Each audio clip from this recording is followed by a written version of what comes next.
Mukama Mukama toganya mu byeyo. Olunaku lwali lumu. One day. Nenkizuula nti gwe nfumbiddwa Musiyazi. I discovered that the one I had got married to was a homosexual.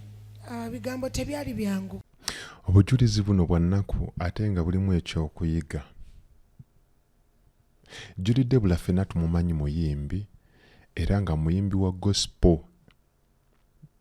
Mwenna abamanyi ennyimba za Deborah mumumanyi alina obujulizi obulimu ekyokuyiga ekinene naye ate nga bukwasa ennaku. Ekibuuzo kiri singa okizuula nti omuntu gw'oli naye kangize ng'oli musajja n'okizuula nti omukyala gw'olina ayagala bakyala banne, oba ng'oli mukyala n'okizuula nti omusajja gw'olina ayagala basajja banne, okola otya? Kati nno buno obujulizi Deborah naye kyamutuukako bwe kityo. Alina omusajja gwe yafuna nga amaze emyaka 10 mu buweereza naye nga yaayaana okufumbirwa. Kyokka laba omusajja gwe yafuna ng'omusajja muli wa bisiyaga. Ekibuuzo kiri nti nga ggwe oyinza kukola otya? Yabuvaamu atya? Kubanga ye agamba nti nno lino lyali kkobaane lya Sitaani okulaba nga Sitaani amusuula, naye ate Katonda munnange yamala n'amuyimusa. Obufumbo bwafa naye ate yafuna ekyokuyiga ate era n'asaba Katonda n'amusitula n'addamu n'ayimirira. Bintu bingi bye tuyitamu mu mbeera ez'obulamu nga tebitufevalinga. Sitaani agenda n'atutega obukodyo, agenda n'atutega mu bintu bye tusinga okwagala mwayitira. Kati ono olw'okuba nti ye yali agala okufumbirwa, bambi ate Sitaani mwe yamutegera n'amutega omusajja nga muli wa bisiyaga. Ndabye abantu bangi nga bagamba kati lwaki avaayo okwogera obujulizi buno? Bayibuli egamba nti nno twamuwangula n'omusaayi sako n'obujulizi. Kale kiba kirungi Katonda wabanga alina waakuyisizza okuvaayo okumuwa obujulizi. Buno obujulizi bwankutteko ne ngamba bannaaye Katonda atusaasire atulage ng'abantu abatuufu. Kambukuwe naawe obulabe. Mwe. I love you. Mbagala nnyo mmwe. I love you. Mbagala nnyo mmwe. Ndi musanyufu nnyo. I'm so happy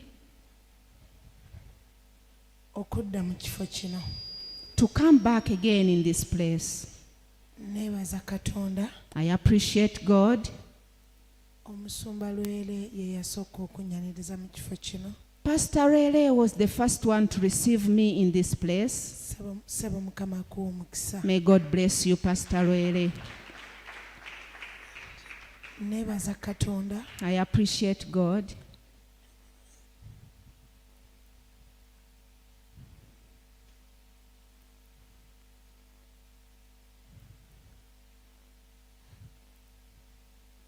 Neebaza Katonda. I'm grateful to God.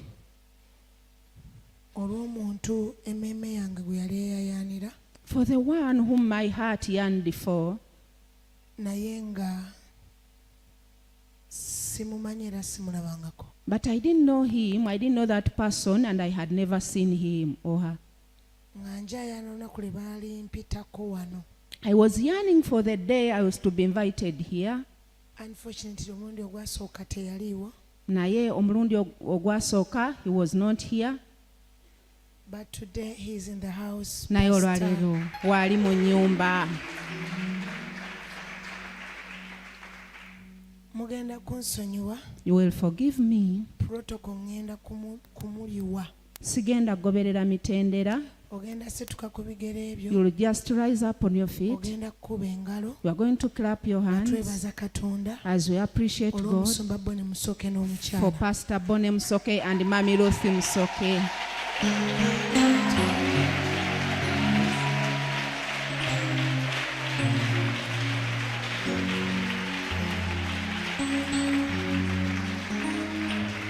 Sebo tukukkiririzaamu. Pastor, we believe in you. Buli gw'olaba ayimiridde akwagaza bunyiikivu. Whoever is standing here just wishes you to be hardworking. Buli gw'olaba ng'ayimiridde yenna atudde otegeera kyali. The one who is seated, you understand. Naye buli That ayimiridde but whoever is standing, tukwagaza bunyiikivu. we love you so much. Tukukkiririzaamu. We believe in you. Tukusabira. We pray for you. Era twebaza Katonda. And we are grateful to Akuwadde God maama ali so beautiful. who gave you the beautiful mom. Mutuweere kuhaaga taata. Just to give her a hug on our behalf. Tweyanziza tweyanzeege. We are so grateful. Maama weebale kumulabirira. Mommy, thank you very much for taking care of him. Weebale na kumu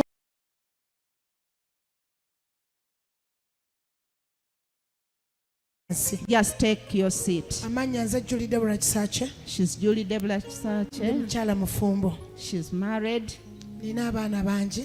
with so many children, Nsumba ekkanisa eyitibwa Praying Tabernacle. pastoring that church, Esangibwa ku luguudo lwa Busaabala. found at Busabala Road. Gamba nti amiina. Just say amen. Gamba nti amiina. Say amen. Naye kansooke nnyimba oluyimba kuba nnyinza obutaluyimba. But let me first sing a song because I may not sing. Oluyimba lugamba Mukama toganya mu byeyo. Olunaku lwali lumu One day, ne nkizuula nti gwe nfumbiddwa Musiyazi. I discovered that the one I had got married to was a homosexual.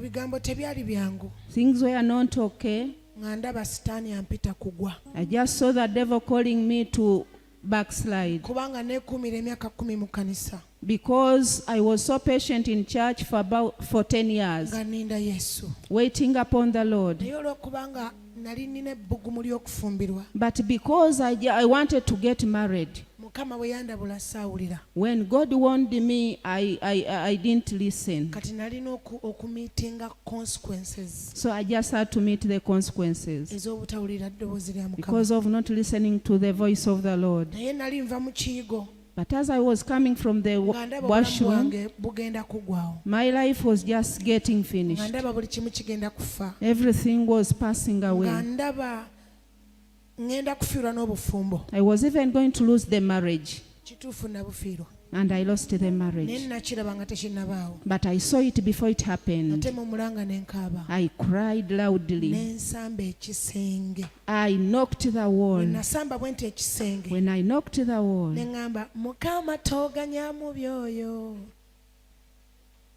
then I said, Tooganya mu byoyo. Abadde yeewera enkolokoto.